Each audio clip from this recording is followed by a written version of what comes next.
O que ou quem exatamente é o Barba Negra? O que é o One Piece e o que há dentro desse misterioso ovo gigante no navio do Roger? Esses são apenas alguns dos 13 maiores mistérios em One Piece que ainda estão sem resposta até hoje. Vamos tentar detalhar todos eles e tentar dar algumas respostas. Começando com um dos mistérios mais importantes e admitidamente mais assustadores, o que exatamente está acontecendo com o corpo especial do Barba Negra? É uma pergunta realmente estranha de se fazer, mas pode ser que seja um dos mistérios mais importantes de toda a obra.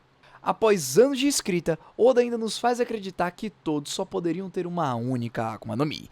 Isso era um tabu, e permaneceu desse mesmo jeito até o arco de Marineford, quando, de repente, Barba Negra aparece roubando os poderes do New Gate e usando simultaneamente a Yami Yami e a Gura Gura. Em outras palavras, há muito acontecendo com esse personagem, internamente e externamente. Porque ele parece mudar de personalidade de repente.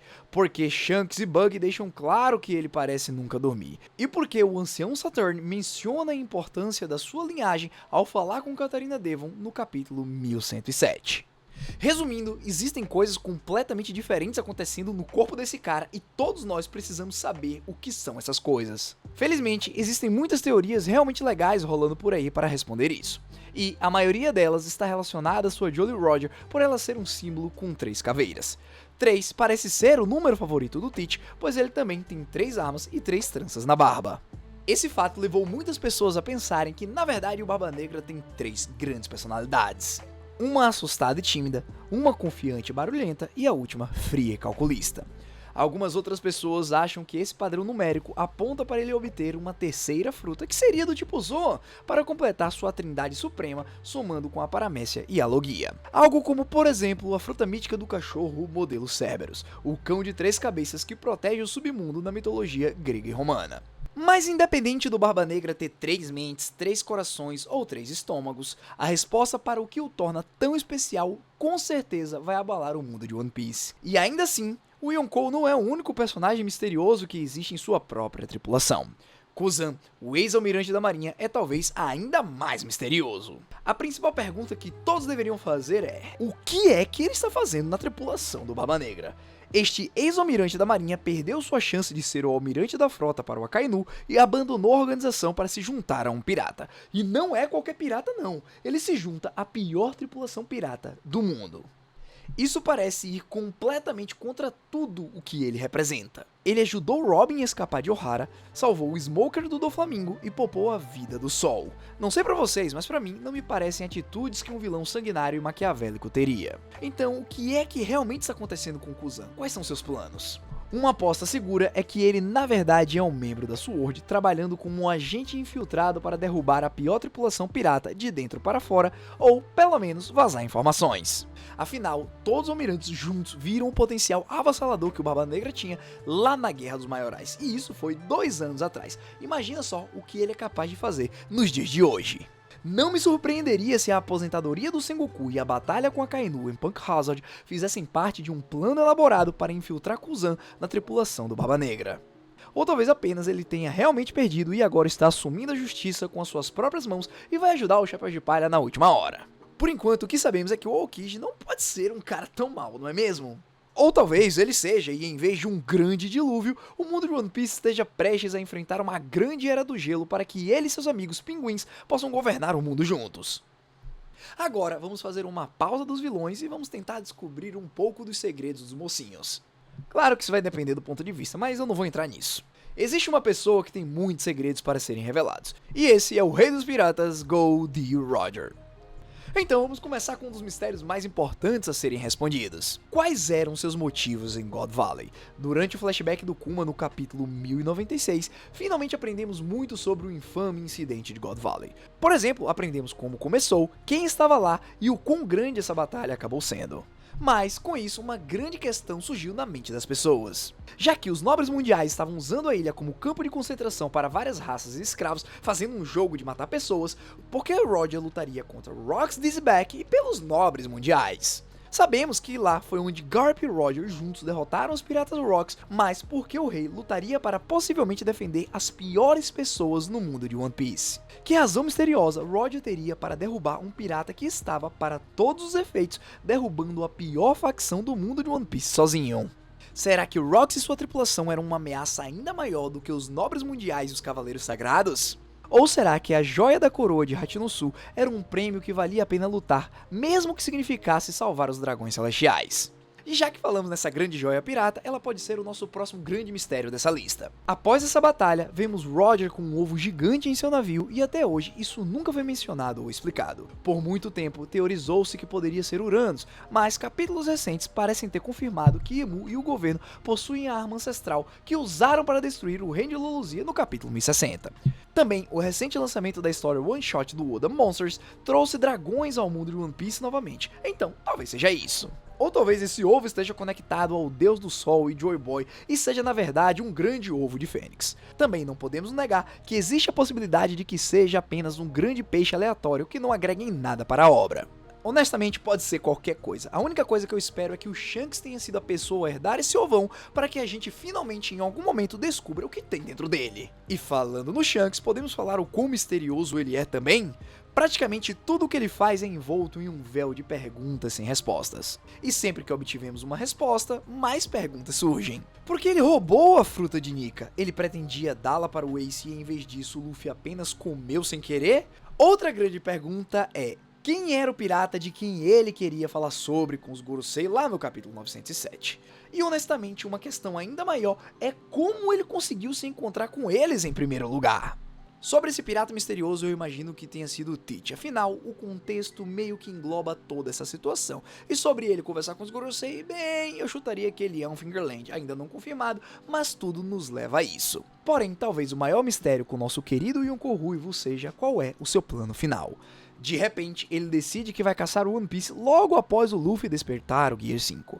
Porque ele salvou o Luffy todos em um ano falando sobre a importância da próxima geração e depois imediatamente derrubou o Kid, um dos piratas mais fortes dessa mesma geração. E porque parece que ele está manipulando tudo o que está acontecendo no mundo meio que das sombras. Será que Shanks sabe algo sobre o Deus do Sol que ninguém mais sabe justamente pelo tempo que ele passou em Elbaf? Afinal, todo o conhecimento de Ohara está na Ilha dos Gigantes, que faz parte do seu território.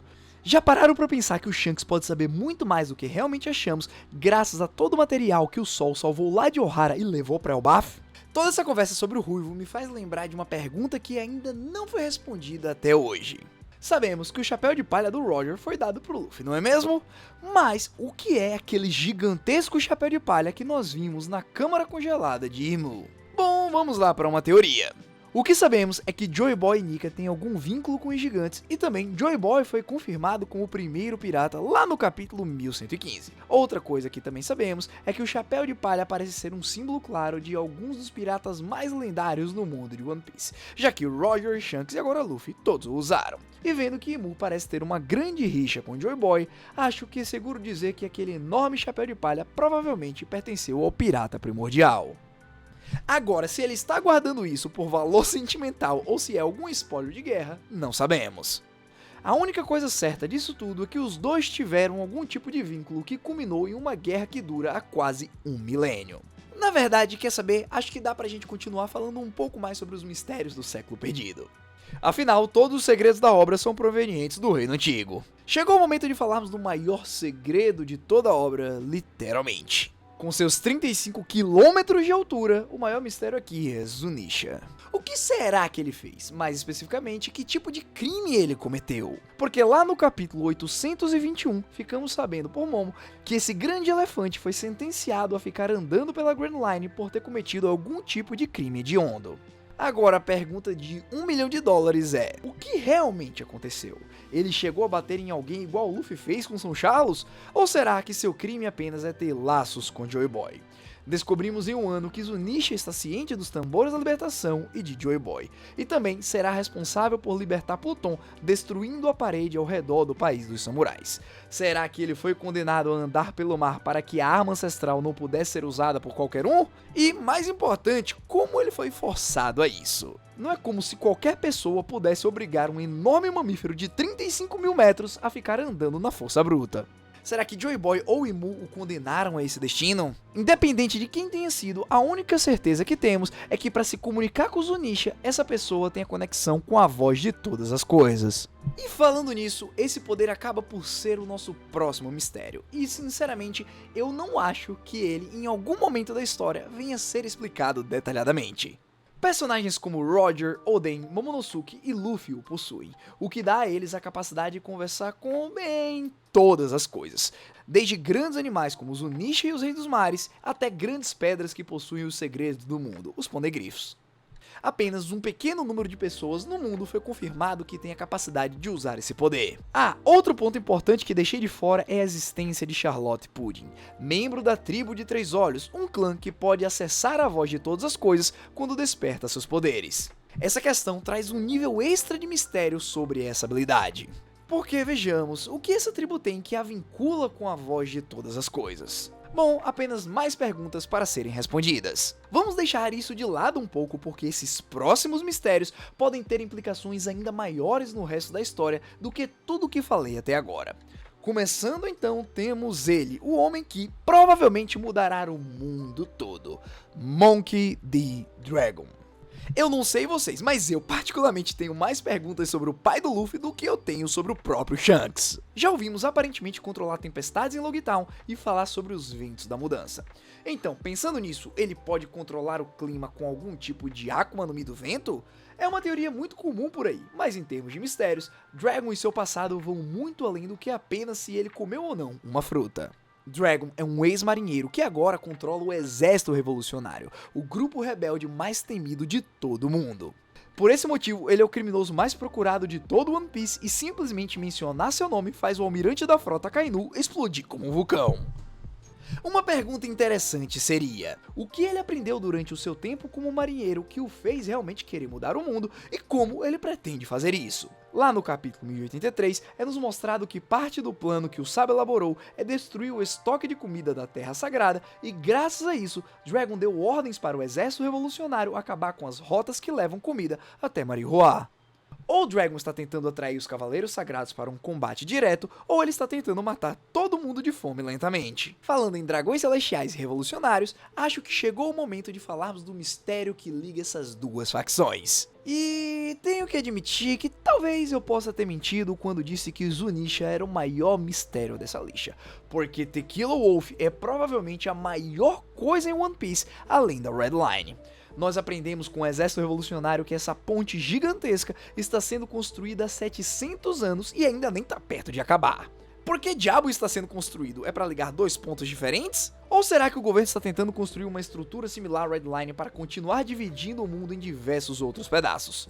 Ou é apenas um projeto sem sentido onde escravos podem ser mandados para lá para serem maltratados e executados? Talvez também o governo esteja se preparando para o aumento do nível do mar para que, se Imu usar Uranus, todos ainda possam ter para onde ir.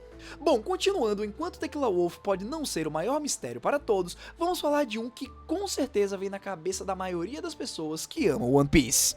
Quem exatamente é o homem marcado pelas chamas que todos estão atrás e que possivelmente possui o último Road Poneglyph? Temos algumas possibilidades aqui, principalmente se levarmos para o sentido literal das palavras. Alguém como Jaguar de Sol se encaixaria perfeitamente nessa descrição, afinal, depois do incidente de Ohara, ele acabou sobrevivendo com algumas sequelas. Nós o vimos, inclusive, no capítulo 1066, coberto de bandagens, o que prova que tanto o fogo da ilha como o gelo do Okishi deram a ele boas queimaduras para se lembrar. Ou seja, Sol e a biblioteca de Ohara podem ser a resposta que tanto procuramos. Mas lá no capítulo 1081 aprendemos algo que provam que as coisas não são tão simples. Os piratas do Barba Negra confirmaram que o homem marcado por chamas navega em um navio preto e um redemoinho consome qualquer um que tenta se aproximar. Pensando nisso, outra boa aposta seria Monkey D. Dragon? Afinal, o seu navio, Windgrammer, é bem escuro e, como já mencionamos, sua possível fruta do vento o permitiria criar qualquer tipo de redemoinhos. Só que, para falar a verdade, essa opção eu meio que excluo. Eu não consigo ver aquela tatuagem marca que o Dragon tem no rosto como uma queimadura. Por último, temos o Scooper Gaban, o terceiro em comando dos Piratas Roger. Admito que eu gostaria de ver o Oda utilizando essa oportunidade para reintroduzir esse personagem como protetor final da última pedra que separaria o Luffy do tesouro One Piece. Contudo, como é que ele faria os redemoinhos? Ou ele é extremamente poderoso ao ponto de conseguir esse feito, ou ele tem vários tritões como companheiros que o permitem fazer isso. Ou quem sabe foi ele quem ficou com o ovo que mencionamos anteriormente e o que saiu dele foi uma criatura marinha com poderes desconhecidos. Na real, nada se sabe sobre esse homem, então as possibilidades são quase infinitas. Já que estamos falando dos segredos para encontrar o One Piece, é hora de mencionar o maior mistério de todos, o próprio One Piece. O que exatamente é esse tesouro? Durante muitos anos, teóricos de todas as idades tentaram imaginar o que é o lendário tesouro. Seria algum artefato especial lá do primeiro Joy Boy que permitiria o usuário controlar os reis dos mares? É um livro que narra os contos do grande deus do sol Nika? Literalmente Laugh Tale? Contos engraçados? Ou é um gigante bifão com um gigante copo de saquê que unirá o mundo todo? Tudo isso que eu acabei de falar são grandes teorias espalhadas por aí na internet, feitas por youtubers ou argumentos provenientes de fontes duvidosas. Honestamente, pode ser tudo isso misturado ou algo nada a ver. Pessoalmente, acho que o One Piece provavelmente será algo relacionado à tecnologia antiga, algo que só alguém que comeu a fruta de Nika pode usar ou fazer. Isso explicaria o motivo pelo qual o Roger não pôde fazer nada com ele a não ser rir. É necessário que Joy Boy tenha retornado para ativar seja lá o que for e realmente mudar o mundo. Talvez seja possível parar o aumento do nível dos mares ou até mesmo reverter isso? Afinal, tecnologia antiga aparentemente tinha muito poder. Ou pode ser algo que o Oda já tenha deixado implícito há muito tempo. Sei lá, né? Porque se liga nisso daqui. Lá no livro especial de comemoração de 10 anos, o Oda deixou uma mensagem muito importante que fez com que pessoas ficassem pensando nela até hoje. E isso faz bem 17 anos. Ele mencionou que um pirata usando um tapa-olho irá aparecer na saga final da obra e por conta disso ele nunca desenhou nenhum outro personagem usando um. A certeza que temos até aqui é que a primeira vez que nos for mostrado essa pessoa, ela com certeza abalará todo mundo. Essa pessoa poderia ser Rox Zebek, o pior vilão e o pirata que cometeu os maiores tabus do mundo? Até porque o seu design é uma silhueta até hoje. Ou talvez seja o primeiro pirata em One Piece, vulgo Joy Boy. Oda também precisa nos mostrar o design desse personagem. Também existe a chance de ser o próprio Luffy, que vai perder um olho em alguma das suas próximas lutas e graças a isso ele terá que usar um tapa-olho, se tornando assim, de maneira poética, a assinatura do maior e mais verdadeiro pirata que já existiu. Bom, acredito que ainda existem dezenas de mistérios para serem solucionados na obra e acho que podemos continuar essa discussão em outro momento. Agora, se você tiver interesse em saber como seria se a Bonnie utilizar seus poderes para transformar todos os chapéus de palha em Nika, eu aconselho esse vídeo aqui, tá bem interessante e vocês vão sair de lá loucos. De qualquer forma, espero vê-lo no próximo vídeo. Não temos capítulo essa semana, mas pode ser que vocês descubram se os chapéus de palha irão se separar agora, depois de Egghead. É isso, no mais eu quero agradecer a todos que chegaram até aqui, foi um prazer. Então se você chegou nesse momento, não esquece de deixar o like e se inscrever no canal para acompanhar todos os mistérios desse maravilhoso mundo e também me ajudar a chegar em 1 milhão de inscritos. Foi um prazer mais uma vez, Hashira falando e vazando, e eu fui.